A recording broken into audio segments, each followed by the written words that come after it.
പ്രവാസ ലോകത്തെ വാർത്തകളും വിശേഷങ്ങളും അതുപോലെ മാറി മാറി വരുന്ന നിയമങ്ങളും നേരത്തെ അറിയാൻ ഈ ചാനൽ സബ്സ്ക്രൈബ് ചെയ്യൂ. അടുത്തുള്ള ബെല്ലൈക്കൺ എനേബിൾ ചെയ്യാൻ മറക്കേണ്ട. നമസ്കാരം. ഒമാൻ വാർത്തകളിലേക്ക് സ്വാഗതം. ഇന്ന് 2025 മെയ് 11 ഞായർ. പ്രധാന വാർത്തകൾ. ബർക്കയിലും സിനാവിലും പുതിയ സ്കൂളുകൾ സ്ഥാപിക്കാനായി ഇന്ത്യൻ സ്കൂൾ ബോർഡ് ആലോചിക്കുന്നു. സാധ്യതാ പഠനം ആരംഭിച്ചതായി ഇന്ത്യൻ സ്കൂളുകളുടെ director board chairman Syed Ahmed Salman പ്രാദേശിക ന്യൂസ് പോർട്ടലിനോട് പറഞ്ഞു. ഒമാനിലെ ഇന്ത്യൻ സ്കൂൾ സംവിധാനത്തെ ആഗോള വിദ്യാഭ്യാസ നിലവാരവുമായി സമന്വയിപ്പിക്കുക എന്ന ലക്ഷ്യത്തോടെയാണ് ബോർഡ് പ്രവർത്തിച്ചുകൊണ്ടിരിക്കുന്നത്. പാഠ്യപദ്ധതി നവീകരണം മാത്രമല്ല, നാളത്തെ വെല്ലുവിളികൾക്കായി വിദ്യാർത്ഥികളെയും അധ്യാപകരെയും മികച്ച രീതിയിൽ സജ്ജമാക്കുന്നതിന് അടിസ്ഥാന സൗകര്യങ്ങളിൽ ഗണ്യമായ നിക്ഷേപവും ഈ സംരംഭങ്ങളിൽ ഉൾപ്പെടുന്നു. ആഗോള വിദ്യാഭ്യാസ പ്രവണതകൾക്ക് അനുസൃതമായി സുൽത്താനേറ്റിലെ ഇന്ത്യൻ സ്കൂളുകളിൽ വിപ്ലവകരമായ മാറ്റങ്ങൾ വരുന്നു.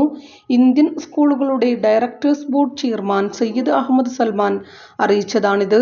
കരിക്കുലം, അടിസ്ഥാന സൗകര്യങ്ങൾ എന്നിവയിലെല്ലാം ശാക്തീകരണം ലക്ഷ്യമിട്ടുള്ളതാണ് മാറ്റങ്ങൾ. ഭാവിയിലെ നൈപുണിക്കും വിഭവങ്ങൾക്കും അനുസൃതമായി വിദ്യാർത്ഥികളെയും അധ്യാപകരെയും സജ്ജമാക്കുകയാണ് ലക്ഷ്യം. 5ാം ക്ലാസ് മുതലുള്ള വിദ്യാർത്ഥികളുടെ പഠന പ്രവർത്തനങ്ങളുടെ ഭാഗമായി സാമ്പത്തിക സാക്ഷരതയും AI ഉൾപ്പെടുത്തും. 2025-27 അധ്യയന വർഷത്തിലേക്കുള്ള തന്ത്രപ്രധാന ആസൂത്രണത്തിന്റെ ഭാഗമായാണിത്. വ്യക്തിഗതവും കുടുംബപരവുമായ സാമ്പത്തിക കാര്യങ്ങൾ പാഠവത്തോടെ കൈകാര്യം ചെയ്യാനുള്ള അറിവ് പകരുകയും പ്രൊഫഷണൽ വഴിയായി സാമ്പത്തിക കാര്യത്തിൽ താൽപര്യം ജനിപ്പിക്കുകയുമാണ് സാമ്പത്തിക സാക്ഷരതയുടെ ലക്ഷ്യം.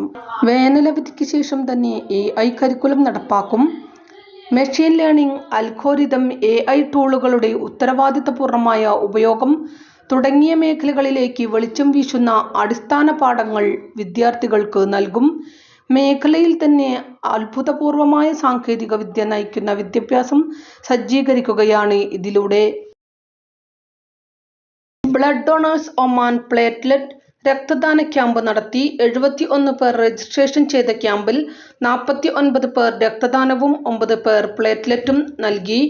മണിക്കൂറുകൾ രക്തദാനത്തിനായി മാറ്റിവെച്ച യുവാക്കളെ we help blood donors Oman കോർഡിനേറ്റർമാർ പ്രശംസിച്ചു.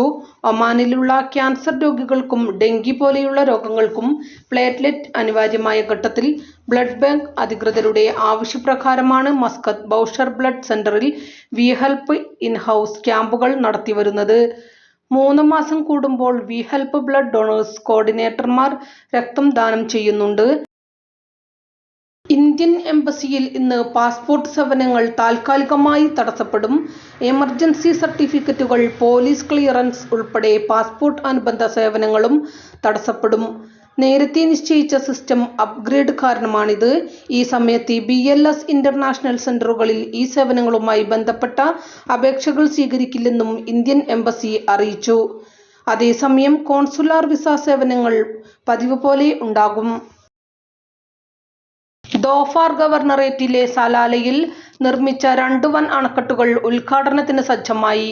വാദി അനാറിലും വാദി അദ്നൂബിലുമാണ് കൃഷി, ഫിഷറീസ്, ജലവിഭവ മന്ത്രാലയം അണക്കെട്ടുകൾ നിർമ്മിച്ചത്. വാദി അനാർ ഡാം ഇന്ന് ഉദ്ഘാടനം ചെയ്യും. 16 മില്യൺ ക്യൂബിക് മീറ്റർ ആണ് സംഭരണശേഷി. 23 മില്യൺ ഒമാനി റിയാൽ ചെലവഴിച്ചാണ് നിർമ്മിച്ചത്. സലാലയിലെ വെള്ളപ്പൊക്കം തടയുന്നതിൽ ഇത് നിർണായക പങ്കുവഹിക്കും. പേമാരിയുണ്ടാകുമ്പോൾ സമീപ പ്രദേശങ്ങളിലെ വെള്ളപ്പൊക്കം തടയാനാകും. തിങ്കളാഴ്ചയാണ് വാദി അദ്നൂബ് ഡാം ഉദ്ഘാടനം ചെയ്യുക. സലാലയിലെ ഏറ്റവും വലുതും രാജ്യത്തെ വലിയ 2ാമത്തെയും ഡാമാണിത്. 83 മില്യൺ ക്യൂബിക് മീറ്റർ ആണ് സംഭരണശേഷി. 24 മില്യൺ റിയാൽ ആണ് ചെലവ്. പർവ്വതമേഖലകളിൽ നിന്ന് ഉത്ഭവിക്കുന്ന വെള്ളപ്രവാഹം നിയന്ത്രിക്കുന്നതിൽ പ്രധാന പങ്കുവഹിക്കും. ആഴ്ചകൾ നീണ്ട തീവ്ര പരിശീലനത്തിനൊടുവിൽ പൊരുതാനുറച്ച് ഒമാൻ ക്രിക്കറ്റ് ടീം അമേരിക്കയിലെത്തി. ലോകകപ്പ് യോഗ്യതാ പ്രതീക്ഷകൾ സജീവമാക്കിയാണ് ഒമാൻ US-നെയും കാനഡയെയും നേരിടുക. വരുന്ന 17-ന് ഫ്ലോറിഡയിൽ ആരംഭിക്കുന്ന ICC ക്രിക്കറ്റ് ലോകകപ്പ് ലീഗ് 2 ത്രിരാഷ്ട്ര പരമ്പരകൾക്കായി ആണ് ഒമാൻ എത്തിയത്. WTO 13-ാം ചൈന വട്ടമേശ ചർച്ചയ്ക്ക് ചൊവ്വാഴ്ച മസ്കത്തിൽ തുടക്കമാകും. ലോകവ്യാപാര സംഘടന, ചൈനീസ് സർക്കാർ എന്നിവയുടെ സഹകരണത്തോടെ നടക്കുന്ന പരിപാടി 3 ദിവസം നീണ്ടുനിൽക്കും. Advancing Arab economics from strategic action to global trade integration എന്ന പ്രമേയത്തിലാണ് ചർച്ച. അന്താരാഷ്ട്ര സഹകരണം വളർത്താനും നിയമത്തിൽ അധിഷ്ഠിതമായ ബഹുമുഖ വ്യാപാര സംവിധാനത്തോടുള്ള പ്രതിബദ്ധത മുറുകെ പിടിക്കാനുമുള്ള ശ്രമത്തിന്റെ ഭാഗമായാണിത്. 5 പ്രധാന സെഷനുകളാണ് ഉണ്ടാകുക. WTO-യിൽ ഒമാൻ ഭാഗമായതിന്റെ 25-ാം വാർഷികം കൂടിയാണിത്. ഇതോടുകൂടി ഇന്നത്തെ വാർത്തകളും വിശേഷങ്ങളും ഇവിടെ അവസാനിക്കുന്നു. കൂടുതൽ വാർത്തകളും വിശേഷങ്ങളുമായി നാളെ കാണാം. നന്ദി, നമസ്കാരം.